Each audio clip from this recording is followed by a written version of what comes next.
নমস্কার বন্ধুরা, বাংলার ইনভেস্টর ইউটিউব চ্যানেলে আপনাদের সকলকে স্বাগত জানাই। চ্যানেলে প্রথমবার এসে থাকলে চ্যানেলটা অবশ্যই সাবস্ক্রাইব করে রাখবেন এবং তার সঙ্গে সঙ্গে পাশে থাকা বেল আইকনটি টিপে অল অবশ্যই সিলেক্ট করে রাখবেন, যাতেই পরবর্তী ভিডিওগুলোর নোটিফিকেশন আপনাদের কাছে সবার আগে পৌঁছে যায়। তো চলুন এই ভিডিওটা শুরু করা যাক। তো প্রথমেই এফআইআই এবং ডিআইআই এদের ডেটা দেখে নেব। তো দেখতে পাচ্ছেন আজকের দিনে ডিআইআই এরাই 5,805 কোটি টাকা শেয়ার কিনেছে এবং অন্যদিকে এফআইআই এরাই 4,114 কোটি টাকা শেয়ার বিক্রি করে দিয়েছে।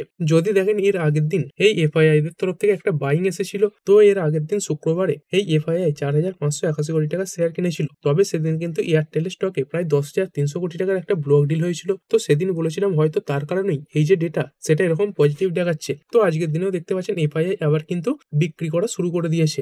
এবং যদি ফিউচার অ্যান্ড অপশন মার্কেটে দেখি তো দেখতে পাচ্ছেন এই ইন্ডেক্স ফিউচারে এই 919 কোটি টাকার বিক্রি করেছে এবং এই ইন্ডেক্স অপশনে 9,093 কোটি টাকার বিক্রি করেছে। আর যদি স্টক ফিউচারের কথা বলি, এখানে সামান্য কিনেছে এবং স্টক যে অপশন সেখানে 370 কোটি টাকার মতো বিক্রি করে দিয়েছে। মানে ওভারঅল মার্কেটে কিন্তু আজকে এফআইআই দের তরফ থেকে বেশি বিক্রি এসেছে। এরপরে যদি আমেরিকান মার্কেট নিয়ে কথা বলি তো ডাউ জোন্স এটা দেখতে পাচ্ছেন সামান্য লাল নিশানে ট্রেড করছে, কিন্তু এরই উল্টো দিকে এই যে নাসডাক কম্পোজিট রয়েছে যেটা আমেরিকার আইটি ইন্ডেক্স, এটা কিন্তু 1.38% উপরে রয়েছে। এবং যদি নাসডাক কম্পোজিটের স্টকগুলো দেখি তো বেশিরভাগ এআই রিলেটেড কোম্পানিগুলো কিন্তু আজকে ভালো পারফর্ম করেছে। তো যেমন দেখতে পাচ্ছেন এই এনভিডিয়া কর্প এটা এই মুহূর্তে 4.24% উপরে রয়েছে। তারপরে এই পালান্তির এতেও দেখতে পাচ্ছেন একটা ভালো তেজি দেখা যাচ্ছে, প্রায় 7.14% উপরে। তারপরে এই মাইক্রোসফট এটা 1% উপরে রয়েছে। তারপরে মেটা মানে ফেসবুকের যে পেরেন্ট কোম্পানি, এই হোয়াটসঅ্যাপের পেরেন্ট কোম্পানি, এগুলো দেখতে পাচ্ছেন 0.94% উপরে। তারপরে এই গুগলের পেরেন্ট কোম্পানি আলফাবেট এটা 2.53% উপরে রয়েছে। এবং যদি শেষে কথা বলি এএমডি এটাও দেখতে পাচ্ছেন 4% উপরে ট্রেড করছে। তো এই আমেরিকার বেশিরভাগ আইটি ইন্ডেক্স কিন্তু পজিটিভই ট্রেড করছে। আর যদি এডিআর গুলোর ব্যাপারে কথা বলি তো আজকে ভারতীয় মার্কেটে আইটি কোম্পানিগুলো ভালো পারফরমেন্স দেখিয়েছিল এবং সেটা এই আমেরিকান মার্কেটেও দেখা যাচ্ছে। এই ইনফোসিসের এডিআর 1.33% উপরে, উইপ্রোর এডিআর 0.39% উপরে, আইসিআইসিআই ব্যাংকের এডিআর এটা 0.13% উপরে রয়েছে, এইচডিএফসি ব্যাংকের এডিআর এটা 0.70% উপরে। তারপরে যাত্রা অনলাইন এটা তো একটা খুব ভালো তেজি দেখা যাচ্ছে, 11.35% উপরে রয়েছে। তো এই আমেরিকান মার্কেট আজকে যে এত ভালো পারফর্ম করছে, মানে এই আইটি কোম্পানিগুলো, এআই কোম্পানিগুলো এবং তার সঙ্গে সঙ্গে ইন্ডিয়ান মার্কেটের যে আইটি কোম্পানিগুলো আজকে ভালো পারফর্ম করেছে, তার পেছনে আরো একটা কারণ হচ্ছে এই রেয়ার আর্থ মেটেরিয়াল। তো এটা তো জানেন চায়না তাদের দেশ থেকে যে রেয়ার আর্থের এক্সপোর্ট সেটা বন্ধ করে দিয়েছিল, আমেরিকাকে পাঠাচ্ছিল না। এবং তার সঙ্গে সঙ্গে ভারতের ওপরেও এই যে এক্সপোর্ট ব্যান সেটা লাগানো হয়েছিল। তো আজকে চায়নার তরফ থেকে কিন্তু অফিসিয়াল খবর সামনে চলে এসেছে, দেখতে পাচ্ছেন China suspends rare earth export ban following Trump trade deal sealed in South Korea summit. তো দেখতেই পেয়েছিলেন সাউথ কোরিয়াতে এই চীনের প্রেসিডেন্ট জাই জিনপিং এবং তার সঙ্গে সঙ্গে ডোনাল্ড ট্রাম্পের একটা চুক্তি হয়েছিল এবং সেখানে উভয় দেশের উপর ট্যারিফ কমানোর ব্যাপারে কথা বলেছে। এবং তখন তো ডোনাল্ড ট্রাম্পের তরফ থেকে এই খবর সামনে আসছিল, কিন্তু ডোনাল্ড ট্রাম্পের কথা সেরকম তো জানেন কেউ বিশ্বাসই করছে না। সেই কারণে আজকের দিনে দেখতে পাচ্ছেন এই চায়নার তরফ থেকে অফিসিয়াল খবর আসার পরেই এই এআই কোম্পানিগুলো ভালো পারফর্ম করছে এবং তার সঙ্গে সঙ্গে আইটি কোম্পানিগুলোও ভালো পারফর্ম করছে। তো এই রেয়ার আর্থ এইগুলো কোন সেগমেন্টে ব্যবহার হয় দেখতে পাচ্ছেন, ইলেকট্রনিক্স, তার সঙ্গে সঙ্গে clean energy, defence, medical technology, তারপরে অটোমোটিভ ম্যানুফ্যাকচারিং, এইগুলোতে ব্যবহার করা হয়। এবং বিশেষ করে যদি কথা বলি এআই, এই এআই সেক্টরে কিন্তু এই যে রেয়ার আর্থ মেটেরিয়াল তার বিরাট ব্যবহার রয়েছে। তো বর্তমানে দেখতে পাচ্ছেন এরকম একটা কথা উঠেছিল যে এআই বাবেল তৈরি হয়েছে, সেই কারণে স্টকগুলো পড়েও ছিল এবং তারপরে আজকে যে রিকভার হয়েছে তার পেছনে কিন্তু এই রেয়ার আর্থ মেটেরিয়াল এটাই দায়ী। তো এই এআই এ সব থেকে যে জরুরি জিনিস সেটা কি, সেটা হচ্ছে এই এআই চিপ বা সেমিকন্ডাক্টর। এবং এই সেমিকন্ডাক্টর তৈরি করতে গেলে এই যে রেয়ার আর্থ মেটেরিয়াল সেটা একটা খুবই গুরুত্বপূর্ণ উপাদান হিসেবে কাজ করে। তো যেহেতু চায়নার তরফ থেকে আজকে অফিসিয়াল খবর চলে এসেছে যে চায়না এই রেয়ার আর্থ এক্সপোর্টের উপর ব্যান যে লাগিয়েছিল সেটা তুলে নেবে, তারপরেই কিন্তু এআই কোম্পানিগুলো এবং তার সঙ্গে সঙ্গে ভারতীয় মার্কেটের আইটি কোম্পানিগুলো আজকে ভালো পারফর্ম করেছে।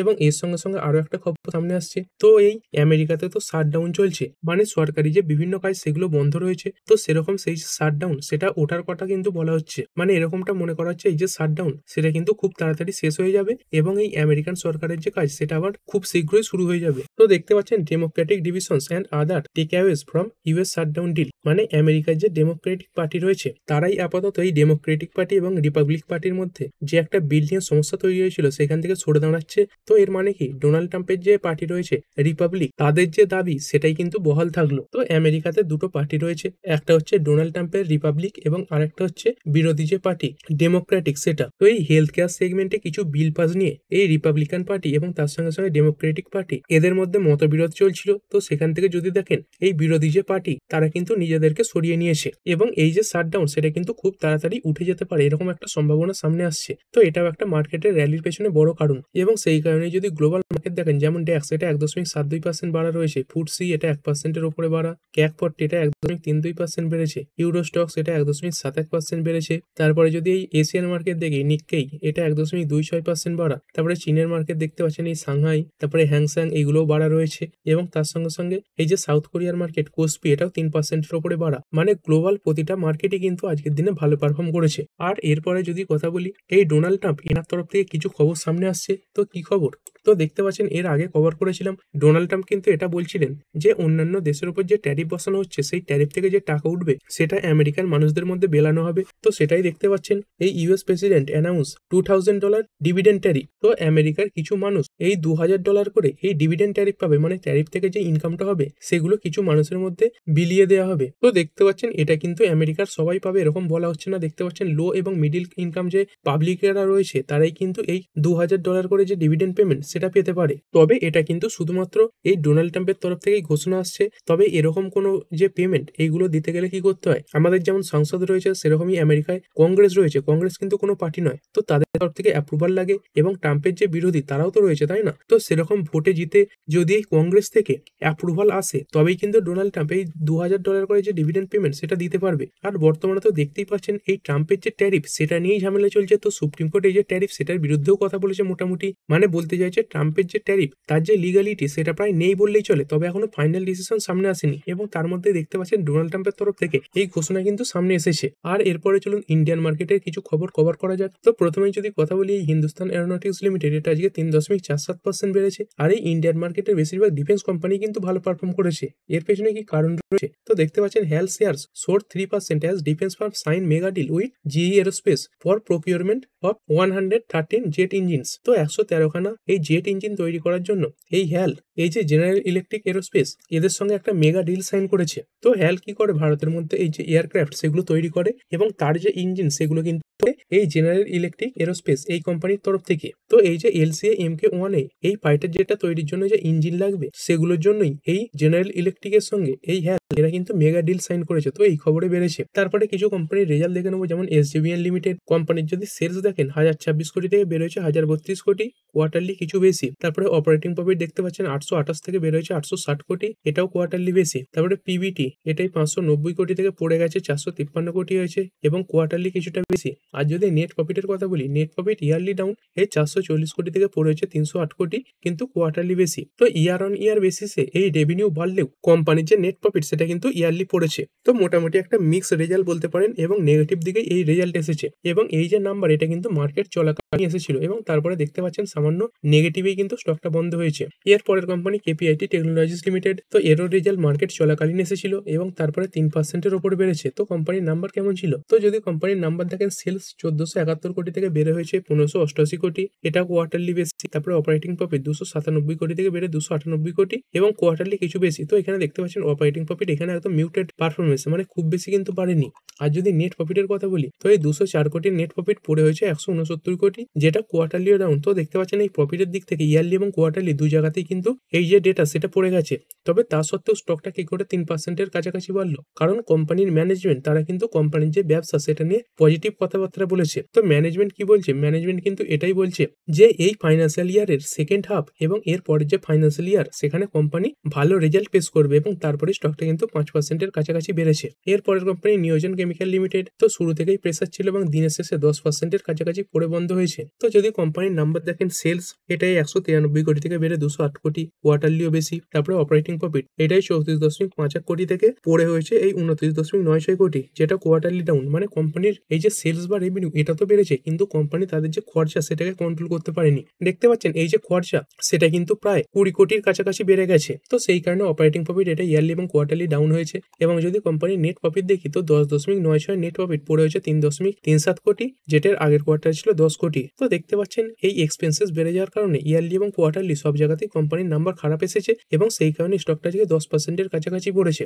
আর এরপরে বাজাজ ফাইন্যান্স। তো কোম্পানির রেজাল্ট মার্কেট বন্ধ হয়ে যাওয়ার পরে এসেছে। তো কোম্পানির নাম্বার কেমন চলুন দেখে নিই। তো দেখতে পাচ্ছেন কোম্পানির যে নাম্বার সেটা এস্টিমেটের কাছাকাছি এসেছে। তারপরে এই প্রফিট, তারপরে নেট ইন্টারেস্ট ইনকাম এগুলো দেখতে পাচ্ছেন ইয়ার অন ইয়ার 22% বেড়েছে। কোম্পানির প্রফিট প্রফিট দাঁড়িয়েছে 4,875 কোটি। এখানে দেখতে পাচ্ছেন। আর মার্কেটের কত অনুমান ছিল? মার্কেটের অনুমান ছিল এটা আসবে 4,886 কোটি। তো অনুমানের থেকে সামান্য কম এই নেট প্রফিট এসেছে। তারপরে নেট ইন্টারেস্ট ইনকাম 8,838 কোটি থেকে বেড়ে হয়েছে এই 10,785 কোটি। এটাও দেখতে পাচ্ছেন ইন লাইন উইথ এক্সপেকটেশন, মানে অনুমানের কাছাকাছি এসেছে। এবং তার সঙ্গে সঙ্গে এই যে অ্যাসেট আন্ডার ম্যানেজমেন্ট, এটাও যদি দেখেন এটা 24% বেড়েছে।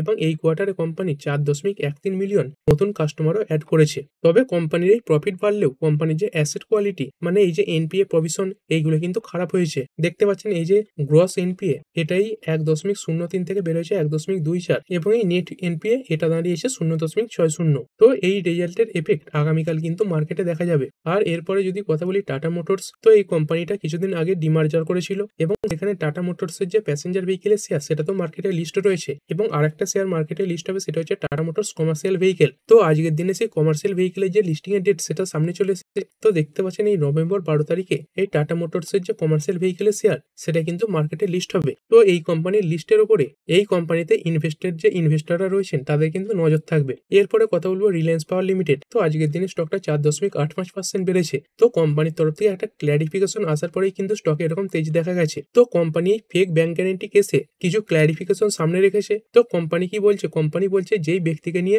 এই কন্ট্রোভার্সি তৈরি হয়েছিল সেই অমরনাথ দত্ত, তিনি কিন্তু এই কোম্পানির সঙ্গে আর কোনোভাবেই জড়িত নন। মানে এই কোম্পানিতে ওনার আর কোনো কাজ নেই, উনি আর এই কোম্পানিতে কাজ করেন না। তো এরকমই একটা কথা বলা হয়েছে কোম্পানির তরফ থেকে, এবং তারপরে স্টকে এরকম তেজ দেখা গেছে। এবং তারপরে কোম্পানির আজকে এই যে কোয়ার্টারলি রেজাল্ট সেটাও সামনে এসেছে। তো চলুন রেজাল্ট একবার দেখে নেবো। তো দেখতে পাচ্ছেন এই যে ফিগারগুলো সেগুলো কিন্তু সব লাখে রয়েছে। কোম্পানির এই টোটাল ইনকাম এই 1962 কোটি থেকে বেড়েছে 2,067 কোটি, কোয়ার্টারলি সামান্য বেড়েছে। তারপরে পিবিটি এটাই 108 কোটি, যেটার আগের কোয়ার্টারে ছিল 72 কোটি, কিন্তু এর আগের বছর সেম কোয়ার্টারে ছিল 3,003 কোটি। আর যদি কোম্পানির নেট প্রফিট দেখে নি, তো নেট প্রফিট দাঁড়িয়েছে 87 কোটি। যদি কোয়ার্টারলি দেখেন তাহলে প্রায় ডবলের কাছাকাছি এসেছে, 44 কোটি থেকে বেড়ে এই 88 কোটির কাছাকাছি। কিন্তু ইয়ারলি খুবই খারাপ। এর আগের বছর সেম কোয়ার্টারে কোম্পানির যে নেট প্রফিট এটা ছিল 2,878 কোটি, সেখান থেকে পড়ে হয়েছে 87 কোটি। এর পরের কোম্পানি ভোডাফোন আইডিয়া লিমিটেড। তো কোম্পানির রেজাল্ট পড়বো এবং এই যে ফিগারগুলো সেগুলো সব মিলিয়নে রয়েছে। তো কোম্পানির যদি টোটাল ইনকামের কথা বলি, এটা কত?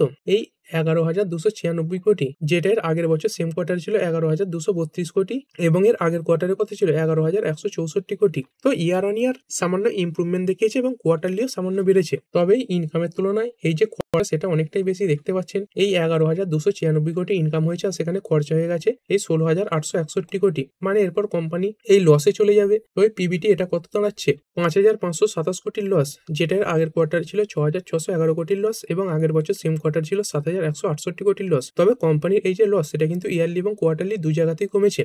আর কোম্পানির নেট লস কত? কোম্পানি এখানে নেট লস দেখতে পাচ্ছেন 5,524 কোটি, যেটার আগের কোয়ার্টারে ছিল 6,608 কোটি, এবং আগের বছর সেম কোয়ার্টারে ছিল 7,175 কোটি। তো বলতে পারেন মোটামুটি ভালোই নাম্বার সব নেগেটিভে এলেও ইয়ারলি এবং কোয়ার্টারলি কিন্তু কোম্পানি তাদের এই যে লস সেটা কমাতে পেরেছে। দেখতেই পাচ্ছেন এই বিগত 19খানা কোয়ার্টারের মধ্যে কোম্পানির এই যে লস সেটা কিন্তু এই প্রথম সব থেকে কম এসেছে, এবং তার সঙ্গে সঙ্গে কোম্পানির এই যে রেভিনিউ এবং আরপু, মানে অ্যাভারেজ রেভিনিউ পার ইউজার, সেটাও কিন্তু ইমপ্রুভ হয়েছে। তো এই কারণে ভোডাফোন আইডিয়া স্টকটা আগামীকাল কিন্তু ফোকাসে থাকতে পারে। তারপরের কোম্পানি ওএনজিসি। তো কোম্পানির এই রেজাল্ট দেখে নেবো, তার আগে একবার দেখে নি কোম্পানি ডিভিডেন্ড দিয়েছে। তো কোম্পানি এক একটা শেয়ার পিছু 6 টাকা করে ডিভিডেন্ড দিতে চলেছে, এবং এটা ইন্টারিম ডিভিডেন্ড, এবং এর যে রেকর্ড ডেট সেটা রাখা হয়েছে এই 14 নভেম্বর 2025। তো কোম্পানির কনসোলিডেটেড যে নাম্বার সেটা পড়বো, এবং এই যে ফিগারগুলো সেগুলো সব কিন্তু কোটিতে রয়েছে। তো এই কোম্পানির টোটাল ইনকাম দেখতে পাচ্ছেন এই 1,63,517 কোটি থেকে কিছুটা কমে হয়েছে 1,61,019 কোটি, এবং এর আগের কোয়ার্টারের কথা ছিল 1,65,681 কোটি। মানে কোম্পানির এই যে টোটাল ইনকাম এটা কিন্তু ইয়ারলি এবং কোয়ার্টারলি সব জায়গাতেই ডাউন হয়ে গেছে। এরপরে পিবিটি দেখে নেবো, তো এটা দাঁড়াচ্ছে 17,284 কোটি। এর আগের কোয়ার্টারে কত ছিল? 15,508 কোটি, এবং আগের বছর সেম কোয়ার্টারে ছিল 12,655 কোটি। কিন্তু এই যে পিবিটি এটা ইয়ারলি এবং কোয়ার্টারলি দুই জায়গাতেই ইমপ্রুভ হয়েছে। আর এই profit for the period of the year এটা যদি দেখেন এটা কত এসেছে? এই 12,614 কোটি, যেটার আগের কোয়ার্টারে ছিল 11,554 কোটি, এবং আগের বছর সেম কোয়ার্টারে ছিল 9,841 কোটি। মানে ইয়ারলি এবং কোয়ার্টারলি কোম্পানির এই যে নেট প্রফিট এটা ইমপ্রুভ হয়েছে। তবে কোম্পানির এই যে রেভিনিউ সেটা কিন্তু দুই জায়গাতেই সামান্য ডাউন হয়েছে। এরপরের কোম্পানি ফ্যাশালো ডিজিটাল লিমিটেড। তো কোম্পানির রেজাল্ট দেখে নেবো, একদম স্ট্রং রেজাল্ট এই কোম্পানি পেশ করেছে। রেভিনিউ 187 কোটি থেকে বেড়ে 224 কোটি, এটাও কোয়ার্টারলি বেশি, এবং কোম্পানির নেট প্রফিট এটাই 50 কোটি থেকে বেড়ে হয়েছে 52 কোটি, এবং কোয়ার্টারলিও কিছুটা বেশি হয়েছে। এরপরে এই জিন্ডাল স্টেনলেস লিমিটেড। তো কোম্পানির নাম্বার দেখতে পাচ্ছেন এই সেলস 9,777 কোটি থেকে বেড়ে 10,893 কোটি, কোয়ার্টারলিও বেশি। তারপরে অপারেটিং প্রফিট 1,186 কোটি থেকে বেড়ে 1,374 কোটি, এটাও কোয়ার্টারলি বেশি। এবং যদি নেট প্রফিটের কথা বলি তো 609 কোটির নেট প্রফিট বেড়ে হয়েছে 808 কোটি, এটাও কিন্তু কোয়ার্টারলি বেড়েছে। এর পরের কোম্পানি পাওয়ার মেরিট প্রজেক্ট লিমিটেড। তো কোম্পানির নাম্বার কেমন এলো? এই সেলস 1007 কোটি থেকে বেড়ে হয়েছে 1293 কোটি, কিন্তু কোয়ার্টারলি অনেকটাই ডাউন। তারপরে অপারেটিং প্রফিট 113 কোটি থেকে বেড়ে 170 কোটি, এটা কিন্তু কোয়ার্টারলি ডাউন হয়েছে। এবং যদি নেট প্রফিটের কথা বলি তো 62 কোটির নেট প্রফিট বেড়ে হয়েছে 81 কোটি, কিন্তু এর আগের কোয়ার্টারে এটা ছিল 130 কোটি। এরপরের কোম্পানি ইমামি লিমিটেড। তো কোম্পানির রেজাল্ট খারাপের দিকেই, এই সেলস 891 কোটি থেকে পড়েছে 799 কোটি এবং এটা কোয়ার্টারলিও ডাউন হয়েছে। তারপরে অপারেটিং প্রফিট এই 246 কোটি থেকে পড়েছে 177 কোটি, এটাও কোয়ার্টারলি ডাউন। আর যদি এই নেট প্রফিটের কথা বলি তো এই 211 কোটি নেট প্রফিট পড়ে হয়েছে 148 কোটি, এটাও কিন্তু কোয়ার্টারলি ডাউন হয়েছে। তো দেখতে পাচ্ছেন সব দিক থেকে কোম্পানির যে নাম্বার সেটা খারাপ। আর এরপরে কথা বলবো আগামীকাল কিন্তু মার্কেটের জন্য একটা বড় দিন হতে চলেছে। কেন? কারণ আগামীকাল এই নিফটি ফিফটির এক্সপায়ারি রয়েছে এবং তার সঙ্গে সঙ্গে বিহারের যে ইলেকশন চলছে তার কিন্তু সেকেন্ড ফেজ আগামীকাল শেষ হবে। তো দেখতে পাচ্ছেন বিহারের যে ইলেকশন এটা কবে শুরু হয়েছিল? তো এই 6 নভেম্বর থেকে এই যে ইলেকশনের ডেট সেটা শুরু হয়েছিল এবং আগামীকাল এই যে সেকেন্ড ফেজ সেটা রয়েছে। আর এই ইলেকশনের রেজাল্ট কবে বেরোবে? তো রেজাল্ট বেরোবে এই 14 নভেম্বর 2025। তো আগামীকাল যখন এই ভোট চলবে তখনই কিন্তু এরকম যে পার্সেন্টেজ সেটা সামনে আসবে, যে কত পার্সেন্ট ভোট হলো, 20% হলো, 40% হলো, 60% হলো। তো সেরকম বুঝে কিন্তু অনেক ইনভেস্টর মার্কেটে পজিশনও তৈরি করে। ঠিক আছে, তো সেটাও দেখার ব্যাপার হবে যে মার্কেট কিরকম পারফর্ম করছে। এবং তারই সঙ্গে সঙ্গে মার্কেট বন্ধ হয়ে যাওয়ার পরে, মানে এই ভোট শেষ হয়ে যাওয়ার পরে মোটামুটি 6টা 6:30 এরকম সময় থেকে এই যে এক্সিট পোল সেটা কিন্তু সামনে আসতে থাকবে। তো বিভিন্ন রকম যে নিউজ মিডিয়া রয়েছে তাদের বিভিন্ন রকম এই যে এক্সিট পোল সেটা সামনে আসবে, মানে কোন পার্টি কত ভোটে জিততে পারে এরকম কিন্তু অনেক রিপোর্ট সামনে আসবে। তো সেরকম রিপোর্টের উপরে ভিত্তি করে মার্কেট কিন্তু রিয়াকশন দেখাবে। তো আপনারা আগের দিন কিভাবে বুঝবেন? তো এই গিভ নিফটির যে ওটা পড়া সেটা দেখে কিন্তু বুঝতে পারবেন যে মার্কেট সেরকম পোলের ওপর কেমন রিয়াকশন দেখাতে পারে। আর যেহেতু আমরা এই শেয়ার মার্কেটে কাজ করছি তো একটা প্রশ্ন মনে থাকবে যে কোন পার্টি জিতলে সব থেকে ভালো হবে। তো একটা সাধারণ যে জিনিস সেটাই আপনাদের বুঝিয়ে দিতে চাই। তো দেখুন, বাজার সবসময় পছন্দ করে যে পার্টি জিতুক না কেন সে যেন মেজরিটির সঙ্গে জেতে। ঠিক আছে, এই যদি খিচুড়ি মার্কা সরকার তৈরি হয় মানে বিভিন্ন জোট নিয়ে, তো মার্কেট কিন্তু সেটার উপরে নেগেটিভ রিয়াক্ট করে। তো কি কারণে? কারণ দেখুন, মেজরিটি সরকার হলে কি হবে, বিভিন্ন রকম যে বিল সেগুলো পাস করতে সুবিধা হয়। আর সেখানে যদি খিচুড়ি মার্কা সরকার হয় সেখানে কিন্তু এই বিল পাস করতে অনেক অসুবিধা ফেস করতে হয়।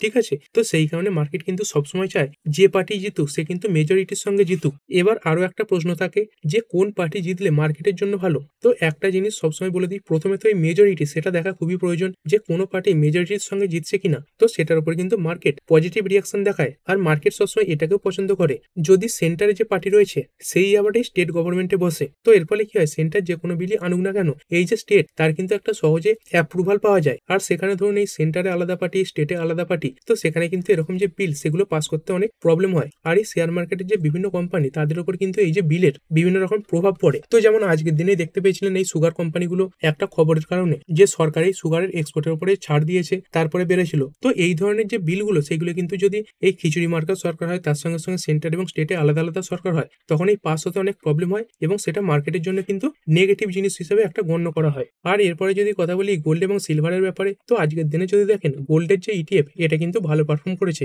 এই দেখতে পাচ্ছেন একটা ইটিএফ খুলে নিয়েছে, এই গ্রো গোল্ড ইটিএফ, এটা 1.79% বেড়েছে। তো শুধুমাত্র এক্সাম্পলের জন্যই আপনাদের সামনে এটা রেখেছি। তো কি কারণে বেড়েছে? তো আজকে সেবির তরফ থেকে কিছু খবর কিন্তু সামনে এসেছে, মানে সেবি মানুষদের কিছু ওয়ার্নিংও দিয়েছেন। তো দেখতে পাচ্ছেন SEBI warns people against investing in digital gold product, মানে এই ডিজিটাল গোল্ডে ইনভেস্টমেন্টের ব্যাপারে এই সেবি কিন্তু বিভিন্ন ওয়ার্নিং জারি করেছে। তো এই সেবি বলছে বিভিন্ন ধরনের অনলাইন প্ল্যাটফর্ম তারা কিন্তু এই ডিজিটাল গোল্ড এবং এই যে ই গোল্ড সেই ব্যাপারে প্রমোশন করছে। তো সেবি এটাই বলে দিয়েছে এই ই গোল্ড এবং ডিজিটাল গোল্ড এই সার্ভিসগুলো কিন্তু এই সেবির যে রেগুলেটরি ফ্রেমওয়ার্ক তার বাইরে রয়েছে। মানে এই ই গোল্ড প্রোডাক্ট এবং তার সঙ্গে সঙ্গে এই ডিজিটাল গোল্ড এইখানে যদি টাকা লাগিয়ে কেউ লস করে তারা কিন্তু এই সেবির কাছে কোনো রকম কমপ্লেন করতে পারবে না। এবং তার সঙ্গে সঙ্গে সেবি এটাও বলেছে এই যে ইটিএফ এগুলো কিন্তু এই সেবির রেগুলেটরি ফ্রেমওয়ার্কের মধ্যে। তো এই জায়গায় যদি ইনভেস্ট করা হয় তাহলে সেরকম রিস্ক নেই। তো সেই কারণে কিন্তু আজকে ইটিএফ ভালো পারফর্ম করেছে। এবং তার সঙ্গে সঙ্গে যদি দেখেন গোল্ডের প্রাইসেও ভালো একটা উত্থান দেখা গেছে, যেখানে গোল্ড এই 1,23,000-এর কাছাকাছি চলছিল সেখান থেকে দেখতে পাচ্ছেন 1,25,000-এর উপরে উঠে গেছে। এবং যদি পার্সেন্টেজ হিসেবে দেখেন দেখতে পাচ্ছেন গোল্ডে আজকের দিনে 2%-এর কাছাকাছি জাম্প দেখা গেছে এবং সিলভার এটাও প্রায় 3%-এর কাছাকাছি জাম্প কিন্তু দেখা গেছে। আর যদি ডলার টু আইএনআর এর কথা বলি তো দেখতে পাচ্ছেন এই ইন্ডিয়ান রুপি ডলারের এগেনস্টে এই 88.7 দিয়ে ট্রেড করছে। আর তারপরে ক্রুড অয়েল, তো দেখতে পাচ্ছেন ক্রুড অয়েল একদম নিউট্রাল পারফর্ম করছে। আর ভিডিও শেষে আমেরিকার মার্কেট একবার দেখে নেবো। তো যদি দেখি ডাউ জোন্সে এই বোটম লেভেল থেকে ভালো রিকভারি এসেছে, প্রায় 0.5% উপরে রয়েছে। আর এই নাসডাক কম্পোজিট এটা কিরকম পারফর্ম করছে, তো নাসডাক কম্পোজিটে এই যে তেজি সেটা আরো বেড়েছে, দেখতে পাচ্ছেন 2%-এর কাছাকাছি কিন্তু তেজি দেখা গেছে। তো এই রেয়ার আর্থের ব্যাপারে যে খবরটা সামনে এসেছে এবং তার সঙ্গে সঙ্গে আমেরিকায় যে শাটডাউন উঠে যেতে পারে এরকম একটা সম্ভাবনা তৈরি হয়েছে, এই কারণেই কিন্তু আমেরিকান মার্কেট ভালো পারফর্ম করছে এবং তার সঙ্গে সঙ্গে গ্লোবাল মার্কেটও ভালো পারফর্ম করছে। তো ঠিক আছে বন্ধুরা, আশা করছি ভিডিওটা আপনাদের ভালো লেগেছে। আপনি চাইলে এটাকে লাইক এবং শেয়ার করতে পারেন। আর শেয়ার মার্কেট সংক্রান্ত ডেইলি নিউজ আপডেট পেতে চ্যানেলটা সাবস্ক্রাইব করে রাখবেন এবং পাশে থাকা বেল আইকনটি টিপে অল অবশ্যই সিলেক্ট করে রাখবেন, যাতে পরবর্তী ভিডিওর নোটিফিকেশন আপনার কাছে সময় মতো পৌঁছে যায়। আর হ্যাঁ, ভিডিওটি শুধুমাত্র ইনফরমেশন এবং এডুকেশনাল পারপাসের জন্য বানানো হয়েছে। আমি সেবি রেজিস্টার্ড নই, তাই কোনো প্রকার শেয়ারে কোনো প্রকার বাই, সেল, হোল্ড বা অ্যাভারেজ করার কোনো সিদ্ধান্ত নেওয়ার আগে আপনার যে ফাইন্যান্সিয়াল অ্যাডভাইজার আছে তার সঙ্গে অবশ্যই আলোচনা করবেন। দেখা হচ্ছে পরের ভিডিওতে। ধন্যবাদ।